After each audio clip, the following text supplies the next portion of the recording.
Muito bom dia. Graças a Deus, estamos mais uma vez diante de Deus para a leitura, pregação e ensino da sua palavra. A Bíblia nos ensina que Deus constituiu pessoas para a pregação e o ensino da sua palavra, e nós cremos que o Espírito Santo de Deus está agora para nos transmitir aquilo que Deus preparou para nós nesta manhã. Ele vê as nossas necessidades e tem prazer em nos alimentar com a sua palavra. O reverendo Diogo, ele está hoje lá em Sobradinho, participando da celebração do aniversário da sua mãe. E provavelmente estará conosco no culto vespertino. Nós vamos ler então, neste momento, na carta aos Hebreus,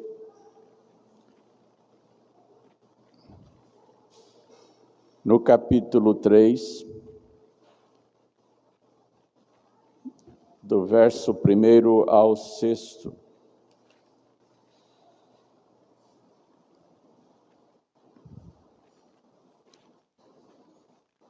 Eu sabia que tinha alguém cantando diferente hoje aqui, e agora eu estou vendo o Helden ali, a garganta dele sobressai. Graças a Deus por isso. Sejam muito bem-vindos, o Helden e família. Carta aos Hebreus, capítulo 3, do versículo 1 ao 6.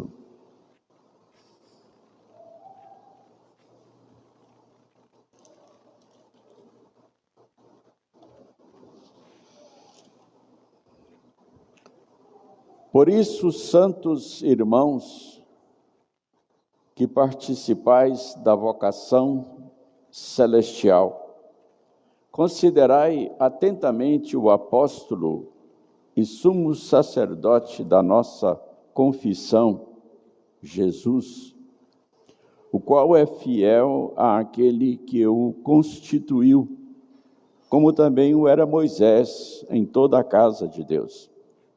Jesus, todavia, tem sido considerado digno de tanto maior glória do que Moisés, quanto maior honra do que a casa tem aquele que a estabeleceu.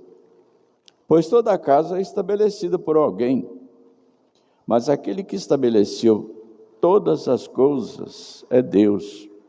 E Moisés era fiel em toda a casa de Deus como servo, para testemunho das coisas que haviam de ser anunciadas. Cristo, porém, como filho sobre a sua casa, a qual casa somos nós, se guardamos firme até ao fim a ousadia e a exultação da esperança. Então, continuando a exposição do nosso tema, que é esperança, nós vamos hoje meditar a respeito da coragem e da alegria da esperança. Segundo a passagem que acabamos de ler,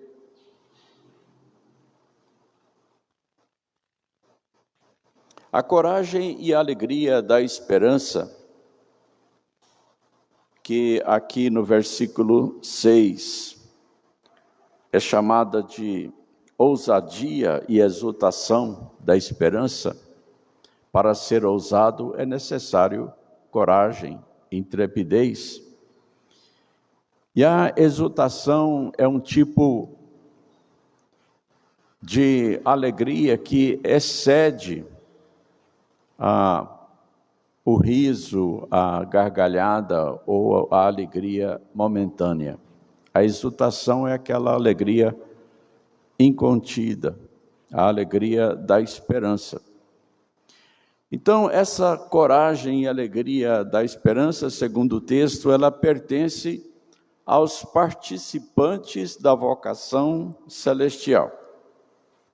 Por isso, santos irmãos, que participais da vocação celestial. Vocação celestial. Vocação é chamado de Deus. Vocação celestial, vocação para pertencer ao reino dos céus.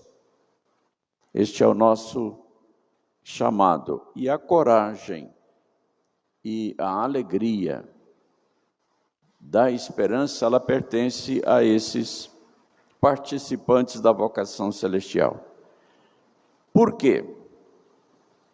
Porque esses participantes da vocação celestial possuem um regozijo especial pelo privilégio de pertencer a essa vocação. Eles são eleitos para isso, são chamados para isso, são justificados para que possam receber essa vocação e são também glorificados. A obra da redenção, ela está totalmente acabada por Deus. O apóstolo Paulo diz que aqueles que foram eleitos foram também chamados, justificados e glorificados. Deus resolveu constituir um povo, uma família, que Ele escolheu antes dos tempos eternos, que Ele sustenta nesta vida através da santificação realizada pelo Espírito Santo, e que Ele já glorificou.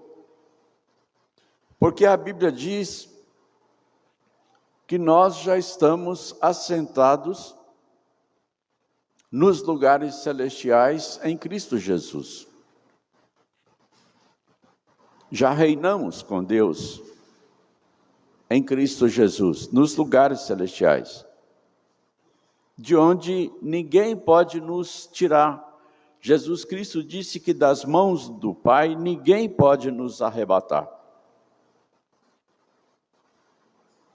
É segurança eterna, é a perseverança eterna dos salvos.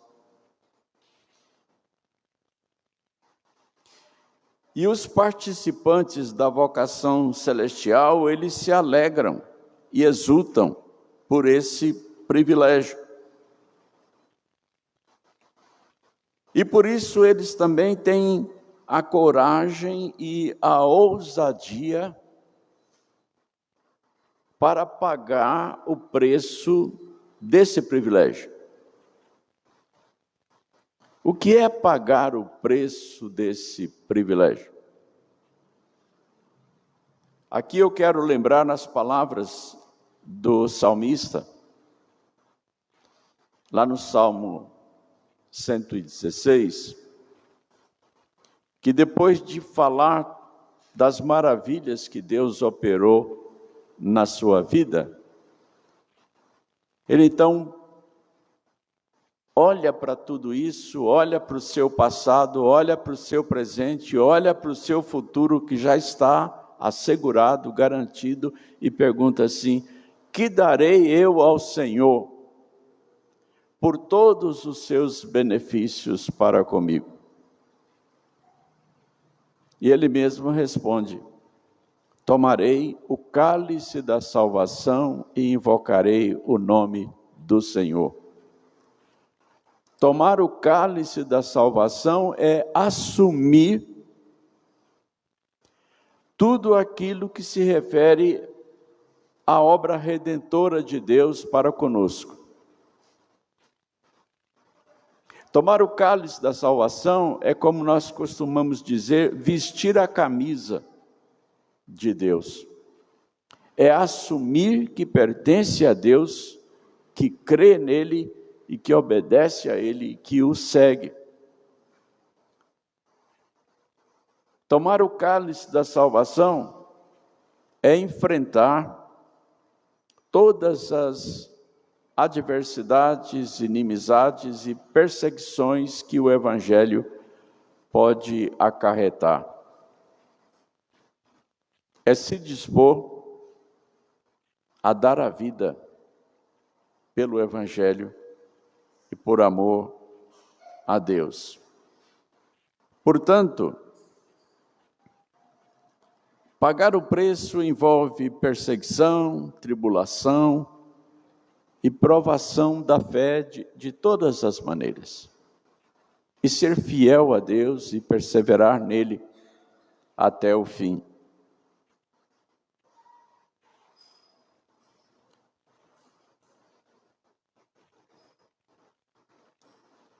Em segundo lugar, a coragem e a alegria da esperança pertence a todo discípulo de Cristo, porque todo aquele que possui a exultação pelo privilégio da esperança, que é participante da vocação celestial, é também discípulo de Cristo.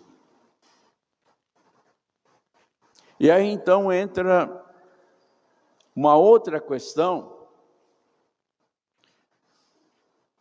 porque Jesus ele diz para aqueles que se dispõem a ser seus discípulos, que ele não tem onde reclinar a cabeça. Foi isso que ele disse para alguém que chegou para ele e falou assim: Senhor, seguir-te-ei onde quer que fores. Mas a pessoa não pensou direito para falar isso, para fazer esse compromisso. Então Jesus Cristo disse: olha, o Filho do Homem não tem onde reclinar a cabeça. Eu não posso te prometer nada. Na verdade, certa vez Jesus Cristo disse que aqueles que o seguem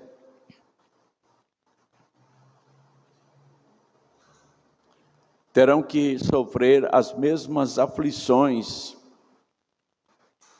que ele sofreu.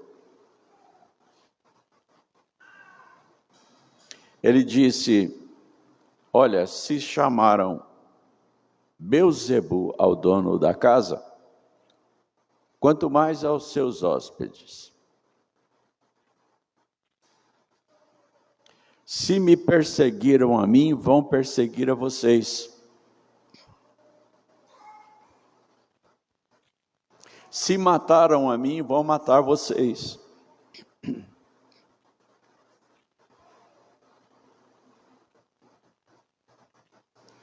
Mas aqueles que pertencem à vocação celestial, eles são também discípulos de Cristo.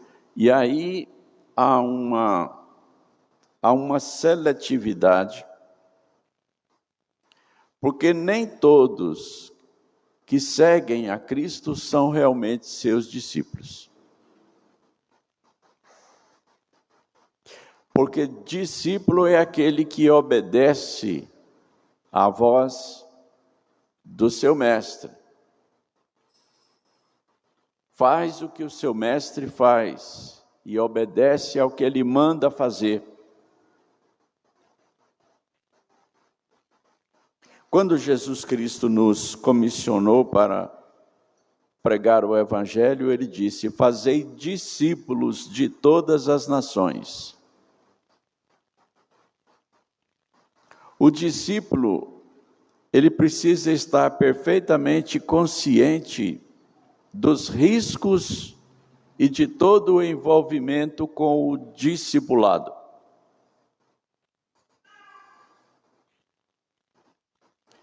Seguir a Cristo não tem volta, não tem intervalo, não tem descanso. É um estado, uma qualidade de vida que envolve todos os riscos desse discipulado.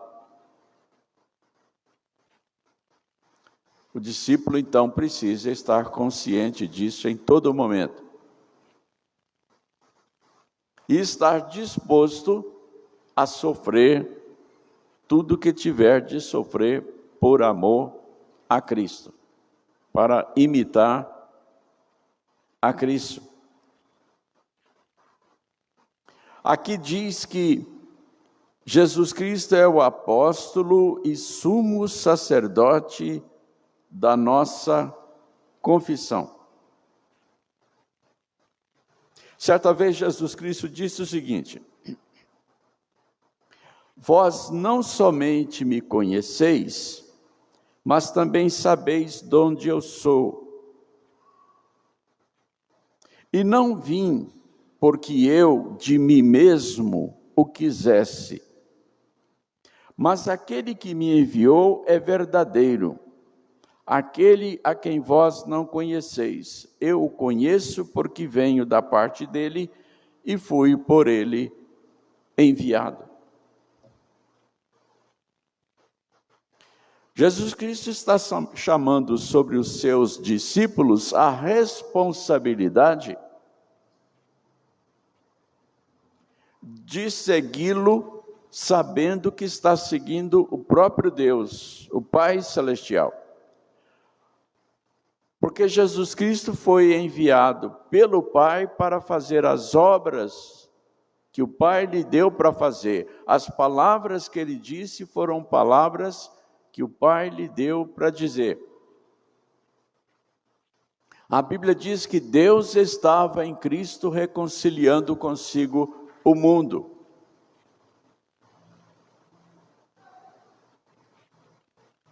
Então, quem segue a Cristo, quem serve e obedece a Cristo, quem ama a Cristo, está amando, obedecendo, servindo, seguindo o próprio Deus. Jesus Cristo disse: eu e o Pai somos um.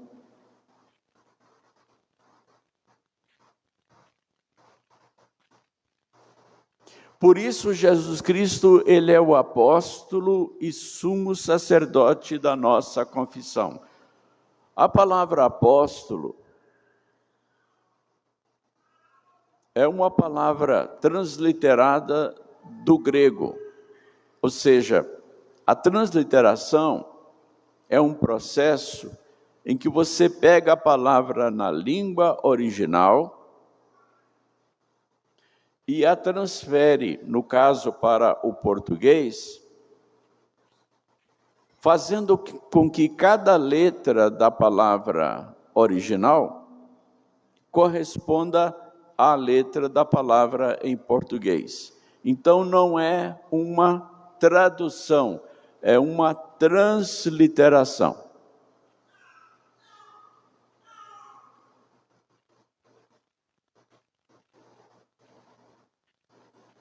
E aí, isso significa que Jesus Cristo, sendo apóstolo de Deus, é o enviado de Deus, porque essa é a palavra, o sentido da palavra no grego, da palavra apóstolo.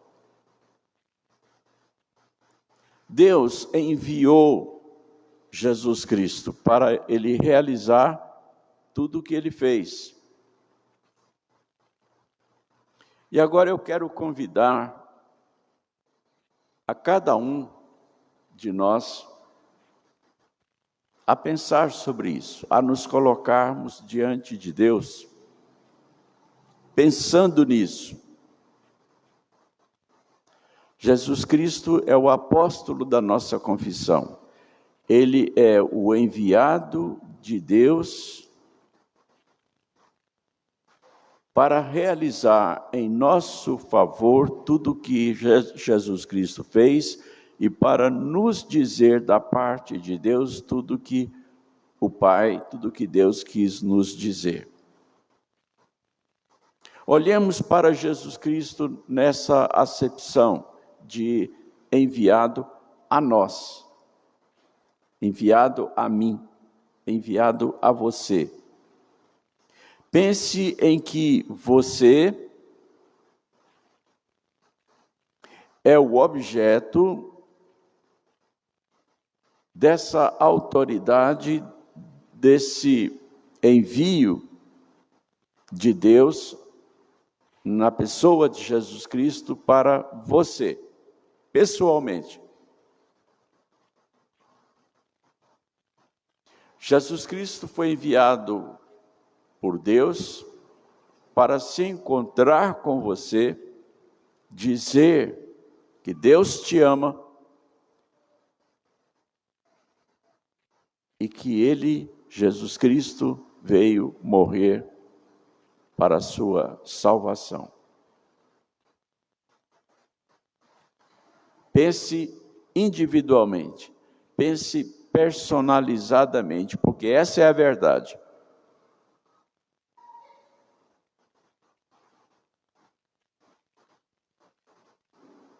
Qual é a sua condição?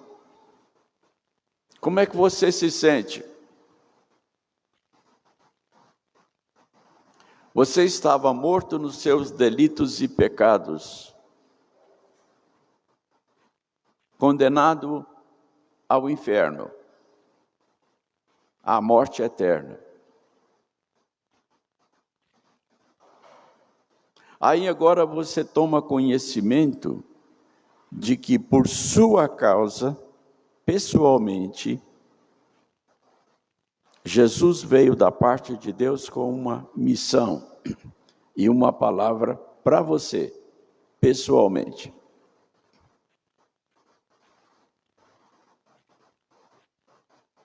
Para te salvar, para te purificar dos seus pecados e te dar a vida eterna, para te livrar de toda a agonia da morte eterna no inferno. É isso que a palavra de Deus está nos dizendo. Por isso, amados irmãos, que participais da vocação celestial. Você e eu participamos da vocação celestial, pessoalmente. Nós pertencemos a um número de salvos, que a Bíblia chama de igreja, de família de Deus, mas cada um de nós teve a experiência da conversão pessoal. A fé, ela não vem para a coletividade apenas, ela vem para cada pessoa, para formar uma coletividade de Deus, uma igreja, um povo de Deus, mas cada pessoa tem a sua experiência particular do encontro com Cristo.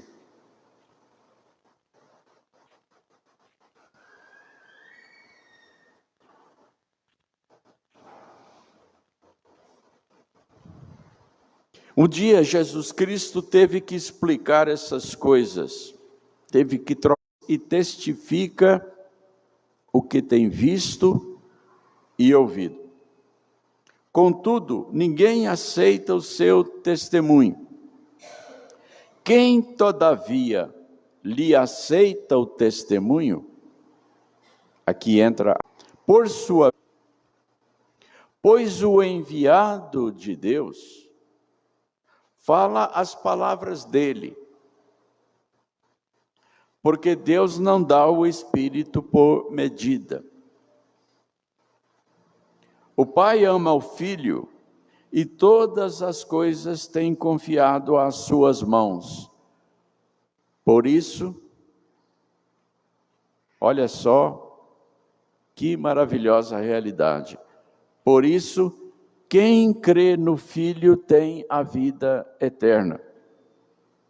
O que, todavia, se mantém rebelde contra o Filho, não verá a vida, mas sobre ele permanece a ira de Deus.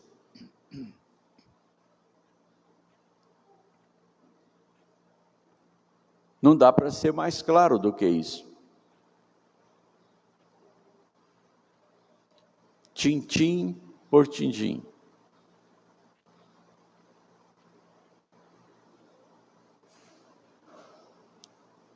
Mas além de ser o apóstolo e sumo sacerdote da nossa confissão, Jesus Cristo foi também constituído pelo Pai, ou seja, foi estabelecido pelo Pai como nosso Redentor.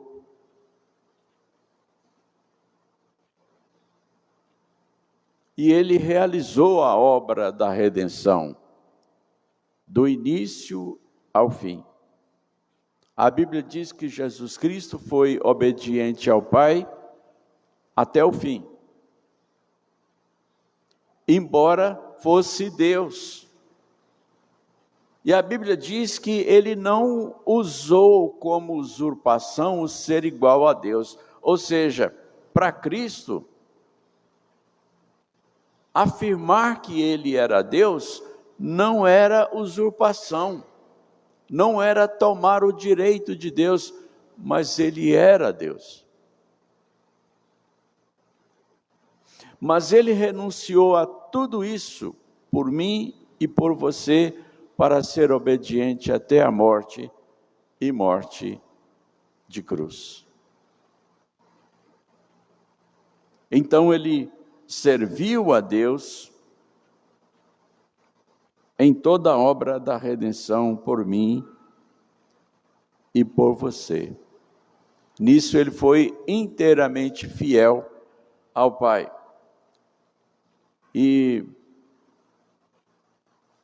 ele disse as seguintes palavras: eu tenho guardado os mandamentos de seu Pai e no seu amor permaneço. O meu ensino não é meu, e sim daquele que me enviou.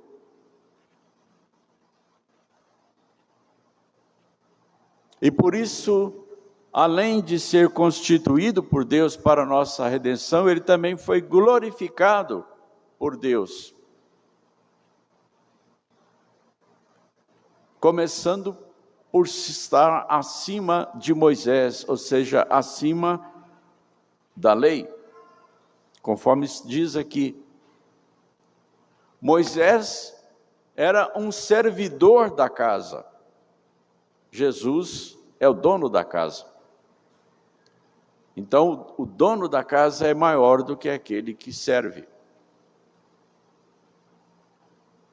Jesus está acima de Moisés e, portanto, acima da lei. E aí entra, então, a questão da justificação. Porque quando Jesus Cristo estava na terra, ele disse que não tinha vindo... Desculpe. Ele disse que não tinha vindo revogar a lei, cancelar a lei, acabar com a lei. Ele disse: eu vim para cumprir a lei. Qual era a esperança de quem obedecia à lei? Ser salvo, pertencer ao reino de Deus. Lembram daquele jovem que chegou para Jesus Cristo e disse: Senhor, o que é que eu devo fazer para herdar a vida eterna? Eles tinham a noção de que alguma coisa as pessoas precisavam fazer para ser salvas.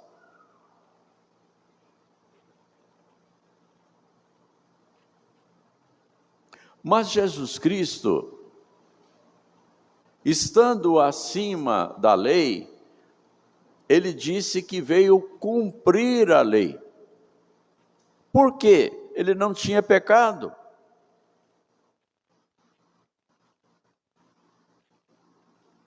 Mas a Bíblia diz que a lei precisava ser cumprida para trazer justificação para aqueles que Deus queria salvar. Porque Deus, sendo justo, ele não podia deixar o pecado de lado. O pecado tinha que sofrer a condenação do tribunal de Deus. Alguém precisava pagar o preço. A salvação não poderia ser dada sem derramamento de sangue. E quando Jesus Cristo veio como apóstolo e sumo sacerdote da nossa confissão, já pesava sobre ele a morte na cruz. A única maneira de satisfazer a justiça de Deus. Alguém sem pecado morrer por aqueles que tinham cometido pecado.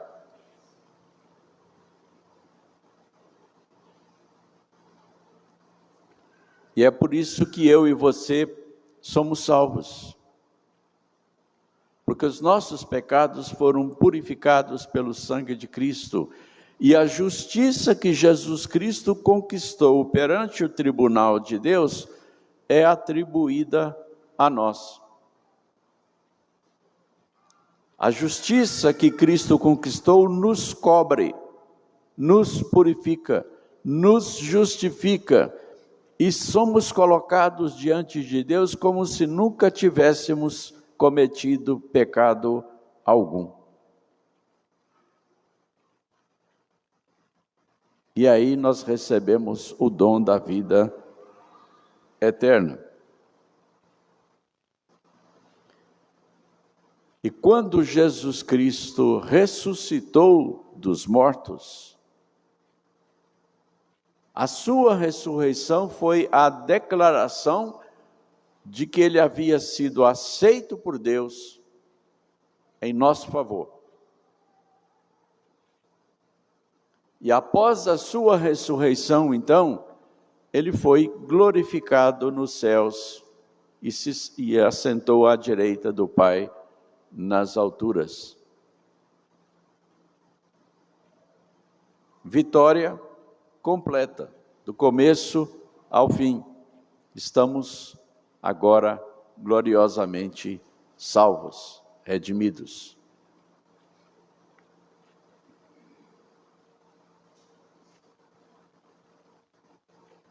Por isso ele se tornou o primogênito de todos os irmãos, porque ele foi o primeiro da ressurreição física definitiva.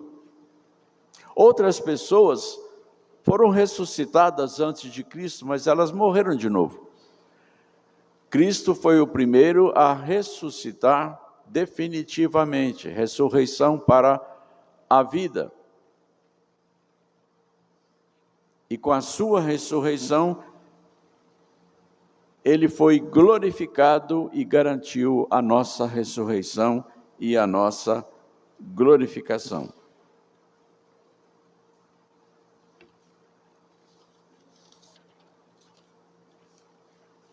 E finalmente, aqueles que pertencem à vocação celestial se tornam os guardiães da esperança. Deixa eu abrir um parênteses aqui para entrar o professor de português. Você pode falar guardiães ou guardiões, tá? As duas formas são corretas. Feche parênteses. Então, aqueles que são vocacionados para a glória de Deus, pertencem à vocação celestial, eles são guardiães da esperança. São aqueles que podem exultar na esperança e são aqueles que também têm que pagar o preço por ter essa esperança. E por isso é que tem que ter coragem, ousadia, além da alegria da esperança. Ser salvo, estar salvo, ter a vida eterna é a maior das alegrias. Mas isso tem um preço. Essa esperança, ela precisa ser guardada até o fim.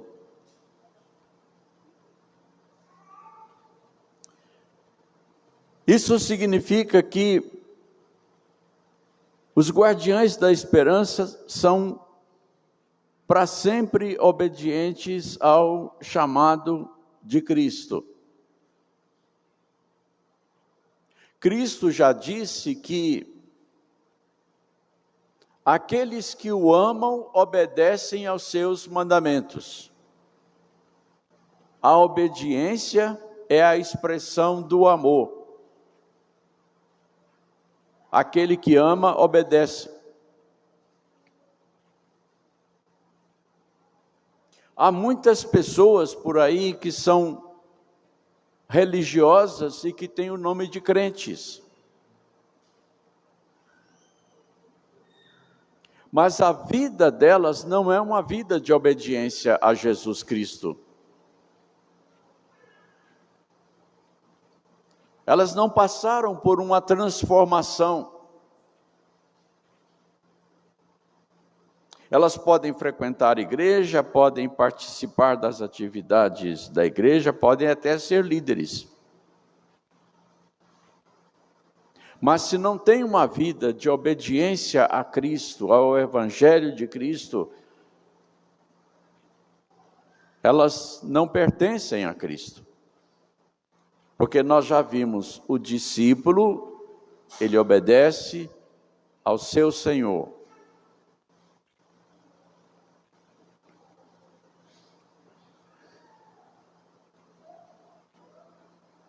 Os guardiães da esperança, além de obedientes ao chamado de Cristo, eles são sustentados pelo Espírito de Cristo. E a Bíblia diz simplesmente que se alguém não tem o Espírito de Cristo, esse tal não é dele.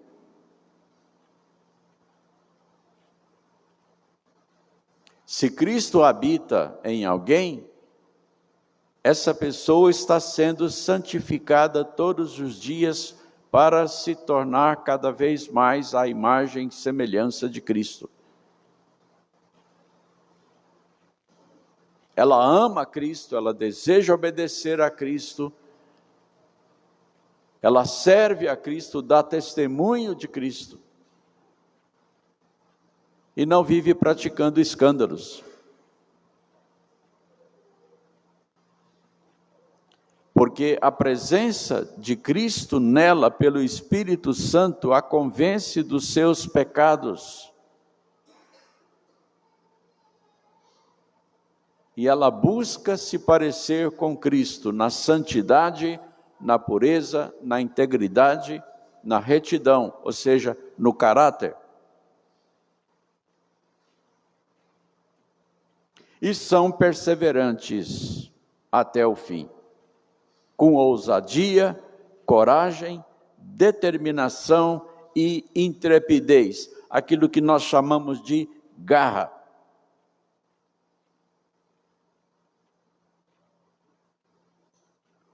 Uma das reclamações mais recorrentes dos torcedores de qualquer atividade esportiva é ver que o atleta não está jogando com vontade, com garra.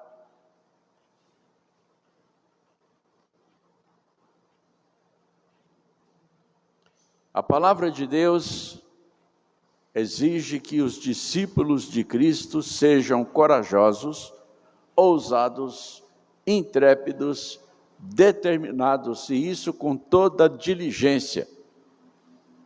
Sabem o que significa a palavra diligência? É uma das palavras mais usadas na Bíblia. Diligência significa esforço consciente da vontade. É você colocar a sua vontade para trabalhar conscientemente, diligentemente por Cristo, para obedecê-lo em todas as coisas, em todo o tempo do viver de cada dia, nos mínimos detalhes. E em todas as oportunidades que Deus der,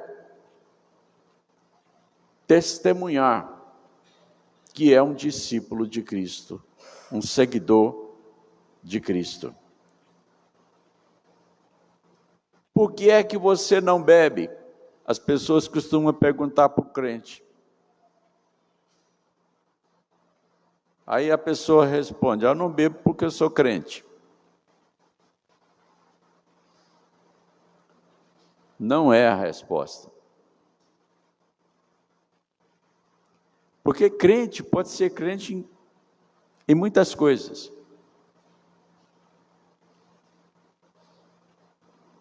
Eu não bebo porque eu sirvo a Jesus Cristo, meu Senhor, e a palavra de Cristo proíbe consumir bebida alcoólica. A palavra de Cristo proíbe o consumo de drogas, de cigarro. A palavra de Cristo proíbe a prostituição, a impureza. A palavra de Cristo proíbe mentir. A palavra de Cristo proíbe adulterar.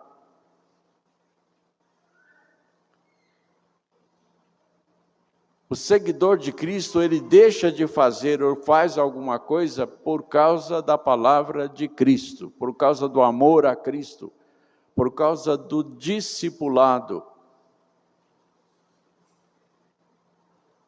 de Cristo.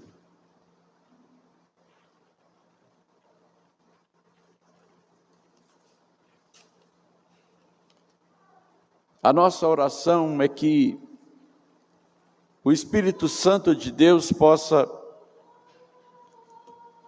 nos fazer compreender e entender essas coisas a tal ponto que nós coloquemos tudo isso em prática para uma vida que se pareça com a vida de Cristo. Porque esse é o objetivo da graça e da misericórdia para conosco, que nós sejamos restaurados à imagem e semelhança de Deus. E o padrão é Jesus Cristo, nosso Salvador. Amém.